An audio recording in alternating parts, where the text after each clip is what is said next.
اعوذ باللہ من الشیطان اللعین الرجیم بسم اللہ الرحمن الرحیم لا اقسم بیوم القیامہ ولا اقسم بالنفس اللوامہ اللہم صلی علی محمد وآل محمد وعجل فرجهم۔ السلام علیکم ورحمۃ اللہ وبرکاتہ۔ اللہ تبارک و تعالیٰ کا شکر ہے کہ میں نے سورہ قیامت جو قرآن مجید کا 75 نمبر کا سورہ ہے اس کی 2 ابتدائی آیات کی تلاوت کا شرف حاصل کیا۔ آیت نمبر 1 کا ترجمہ یہ ہے کہ نہیں، میں قسم کھاتا ہوں قیامت کے دن کی۔ لا یعنی نہیں۔ لا کا لفظ یہاں قسم کے ساتھ تاکید کے لیے آیا ہے۔ اہل عرب میں اس کا استعمال عام ہے۔ یہ تفسیر کشاف میں اور تفسیر ابن کثیر میں لکھا ہے۔ مطلب یہ ہے کہ قیامت ایک ایسی عظیم حقیقت ہے کہ جس کی قسم کھائی جا سکتی ہے، مگر تم کیونکہ اتنی بڑی حقیقت کو مانتے ہی نہیں ہو، اس لیے تمہارے سامنے اس کی قسم کھانا بیکار ہے۔ یہ تفسیر فصل الخطاب میں علامہ علی نقی صاحب نے لکھا ہے، اور تفہیم القرآن اور تفسیر کبیر میں لکھا ہے کہ آیت کے الفاظ بتا رہے ہیں کہ مخاطبین اول یعنی مکے والے آخرت آنے کا انکار کر رہے تھے، ان سے کہا جا رہا ہے کہ نہیں، تمہارا انکار غلط ہے، قیامت آ کر رہے گی، اس لیے میں روز قیامت کی قسم کھاتا ہوں۔ یہ ایسے ہے کہ جیسے کوئی شک کی شخص کہے کہ مجھے اپنے ہونے پر شک ہے، اور اس سے کہا جائے خود تیرے وجود کی قسم کہ تو موجود ہے، یعنی تیرا ہونا اس بات کا ثبوت ہے کہ تو ہے۔ اس طرح قیامت ایسی محکم چیز ہے کہ خود قیامت کی قسم کھا کر کہا جائے کہ قیامت ضرور واقع ہوگی، یعنی ایک دن یہ سارا نظام عالم درہم برہم ہو جائے گا اور ہر شخص اپنے عمل کا حساب دے گا۔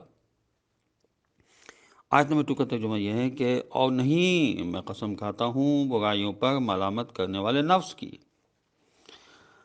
تفسیر ابن کثیر میں لکھا ہے کہ ملامت کرنے والے نفس کو اردو میں ضمیر اور انگریزی میں کانشس کہتے ہیں۔ یہ انسان پر خدا کا عظیم احسان ہے۔ اسی کی وجہ سے باشعور شریف آدمی برائیوں سے بچتا ہے یا برائی کر کے شرمندہ ہوتا ہے اور نیکیوں کو انجام دے کر خوش و مطمئن ہوتا ہے۔ فلاسفہ اس کو باطنی نبی کہتے ہیں۔ خداوند عالم نے نفس لوامہ یعنی ملامت کرنے والے نفس کی قسم کھائی ہے، اسی کو ضمیر کہتے ہیں۔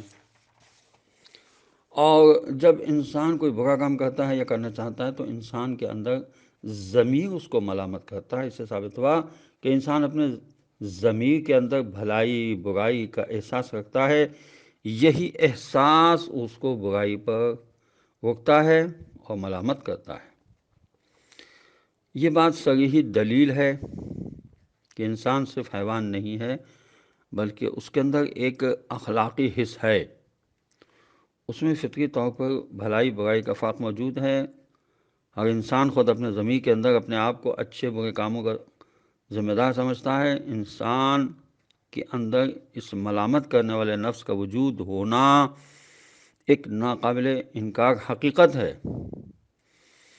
یہی حقیقت ثابت کرتی ہے کہ انسان کو اچھے برے اعمال کی جزا و سزا ضرور ملنی چاہیے۔ یہ مقصد مرنے کے بعد دوسری زندگی کے بغیر پورا نہیں ہو سکتا، کیونکہ دوسری زندگی کے بغیر ہم اپنی نیکیوں کا پورا بدلہ اور برائیوں کی پوری سزا نہیں پا سکتے۔ اگر انسان یہ سمجھتا ہے، تفسیر کبیر و تفہیم القرآن میں لکھا ہے کہ اس کے اندر اخلاقی حص موجود ہے، تو پھر وہ حیات بعد الموت کا انکار نہیں کر سکتا۔ تناسخ کا فلسفہ فطرت کے اس مطالبے کا جواب نہیں ہے، کیونکہ اگر مرنے کے بعد پھر انسان دنیا میں جنم لیتا ہے تو پھر کچھ اعمال کرتا ہے جو پھر جزا سزا کے متقاضی ہیں، پھر یہ لامتناہی سلسلہ چل پڑتا ہے جس کا حساب کبھی ختم نہیں ہوگا۔ اس لیے فطرت کا یہ تقاضا صرف اسی صورت میں پورا ہو سکتا ہے کہ ساری نوع انسانی کا خاتمہ ہونے کے بعد ان کو دوبارہ زندہ کیا جائے اور ان کو ان کے اعمال کا ٹھیک حساب لے کر پوری جزا یا سزا دی جائے۔ قیامت کے آنے کا سب سے بڑا ثبوت خود انسان کے وجود کے اندر وجدان یا ضمیر کا وجود ہے۔ جو نیک کام کر کے خوش ہوتا ہے اور برے کام پر نفس کو سزا دیتا ہے۔ جب عالم صغیر یعنی جسم انسانی میں ایک محکمہ عدالت اور نظام عدالت موجود ہے تو کیسے ممکن ہے کہ عالم اکبر میں کوئی محکمہ عدل موجود نہ ہو؟ یہی وہ مقام ہے کہ جہاں ہم وجدان اخلاقی کے وجود سے قیامت کے وجود کی ٹوہ لگاتے ہیں۔ تفسیر نمونہ میں لفظ نفس لوامہ کے بارے میں لکھا ہے کہ اخلاقی وجدان یعنی ضمیر جو برے کام کرنے پر انسان کو ملامت کرتا ہے اور تلافی و اصلاح پر ابھارتا ہے۔ دوسری معنی یہ ہے کہ قیامت کے دن انسان خود پر ملامت کرے گا۔ مومنین خود کو ملامت اس لیے کریں گے کہ کم اچھے اعمال کیوں کیے، زیادہ کیوں نہ کیے۔ کافر کفر و شرک پر اپنے آپ پر ملامت کریں گے۔ تیسری تفسیر یہ ہے کہ اس سے مراد صرف کافروں کا نفس ہے، مطلب یہ ہے کہ قیامت کے دن کی قسم اور نفس لوامہ یعنی ملامت کرنے والے نفس کی قسم، تم قیامت میں ضرور اٹھائے جاؤ گے اور اپنے اپنے اعمال کا بدلہ پاؤ گے۔ قیامت کے دن کی قسم کھا کر قیامت کی اہمیت اور اس کے وجود کے یقینی ہونے کو ثابت کر دیا۔